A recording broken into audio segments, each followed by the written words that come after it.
இப்படி ஒரு அருமையான பச்சை பயிறு குழம்பு எப்படி வைக்கலான்னு பார்க்கலாம். அதுக்கு முன்னாடி இந்த வீடியோக்கு கீழே உள்ள ரெட் கலர் பட்டனை கிளிக் பண்ணுங்கள், பெல் பட்டனையும் கிளிக் பண்ணிக்கோங்க. ஒரு 150 கிராம் பச்சை பயிறு, அதை நல்லா கழுவிட்டு ஒரு 5 மணி நேரம் ஊற வச்சுருக்கிறேன். எப்படி இருக்குது பாருங்கள். இப்போ அதை ஒரு சட்டியில் கொட்டி அது முங்குற அளவுக்கு தண்ணி வச்சு, எந்த அளவுக்கு குழம்பு தேவையோ அந்த அளவுக்கு தண்ணி வச்சு வேக வைக்க போகிறோம். நமக்கு இந்த அளவுக்கு தண்ணி போதும் குழம்புக்கு, இதுக்கு மேலே வேண்டாம். அவ்வளோதான். சின்ன வெங்காயம் ஒரு 15 சின்ன வெங்காயம் உரித்து வச்சுருக்கிறேன். ஒரு 3 மீடியம் சைஸ் தக்காளி கட் பண்ணி வச்சுருக்கிறேன். 4 பச்சை மிளகா கீறி வச்சுருக்கிறேன். கொஞ்சமாக கருவேப்பிலை எடுத்துருக்கிறேன். ஒரு 10 பல்லு பூண்டு எடுத்துருக்கிறேன். இவ்வளோ தான் பாருங்கள். இதில் பார்த்தா பச்சைப்பயிறு வந்து ஒரு 90% கிட்ட வெந்துருச்சு. 90% அந்த பச்சைப்பயிறு வெந்ததுக்கப்புறம் முதல்ல உரித்து வச்சுருக்கிற பூண்டு பல்களில் பாதியை சேர்த்துக்கலாம். அப்புறம் மிளகாயை சேர்த்துக்கலாம். அதே மாதிரி உரித்து வச்சுருக்க வெங்காயத்தில் பாதியை சேர்த்துக்கலாம். அப்புறம் அதோட தொடர்ச்சியாக கருவேப்பிலை சேர்த்துக்கலாம். அடுத்து அதோட தொடர்ச்சியாக தக்காளி எல்லாத்தையும் சேர்த்து நல்லா கிளறி விட்டு வேக வைக்கலாம். அடுத்து இந்த ஸ்பூன் அளவுக்கு இந்த அளவுக்கு மஞ்சள் தூள் சேர்த்துக்கலாம். மஞ்சள் தூள் சேர்த்து நல்லா கலக்கி விட்டு அடுத்து நம்ம ஜீரகத்தூளும் சேர்த்துக்கணும். ஜீரகத்தூள் வந்து ஒரு 1/4 டீஸ்பூன் சேர்த்து ஒரு 5 நிமிஷம் வேக வைக்கணும்.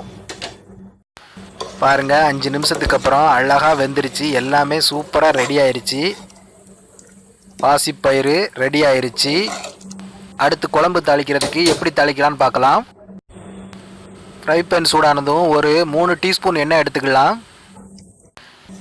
எண்ணெய் சூடானதும் அடுப்பை லோ ஃப்ளேமில் வச்சு 1/4 டீஸ்பூன் கடுகு சேர்த்துக்கலாம். கடுகு ஓரளவுக்கு வெடித்ததும் பாக்கி வச்சுருந்த அந்த வெள்ளைப்பூடை சேர்த்துக்கலாம். அடுத்து மீத வச்சுருந்த வெங்காயத்தை சேர்த்துக்கலாம். அடுத்தபடியாக கறிவேப்பிலை சேர்த்துக்கலாம். அடுத்து ஒரு 3/4 டீஸ்பூன் ஜீரகம் சேர்த்துக்கலாம். சேர்த்து நல்லா வதக்கலாம். அந்த வெங்காயம் வந்து வதங்குற வரைக்கும் வதங்கினா போதும். பாருங்கள், அது வதங்கிட்டு இருக்கும் போதே காஞ்ச மிளகாய் வத்தல் ஒரு 4 மிளகாய் வத்தலை வந்து ஒடிச்சு போட்டுக்கலாம். அடுத்து அதோட கொஞ்சமாக மஞ்சள் தூள் சேர்த்துக்கலாம். இந்த அளவுக்கு மஞ்சள் தூள் சேர்த்துக்கலாம். மஞ்சள் தூள் சேர்த்து நல்லா வதக்கி அதோடு சேர்த்து தேவையான அளவு உப்பும் போட்டு அதையும் நல்லா வதக்கி முடிச்சுக்கலாம். தாளித்து எடுத்தாச்சு, ரெடி ஆயிடுச்சு. இப்போ நம்ம ஏற்கனவே வேக வச்ச சிறுபயிறு குழம்புல கொட்டிக்கலாம். கொட்டி நல்லா கலக்கி விட்டுக்கலாம். அவ்வளோதான், முடிஞ்சுது சிறுபயிறு குழம்பு. அவ்வளோதான், முடிஞ்சுது. தாளித்து கொட்டியாச்சு. இப்போ இதை நல்லா கலக்கி விட்டுக்கலாம், கிளறி விட்டுக்கலாம். உப்பு தேவைன்னா இந்த சமயத்திலே செக் பண்ணி உப்பு கூட சேர்த்துக்கலாம். சிறுபயிறு அதாவது பச்சை பயிறு குழம்பு ரெடி ஆயிடுச்சு.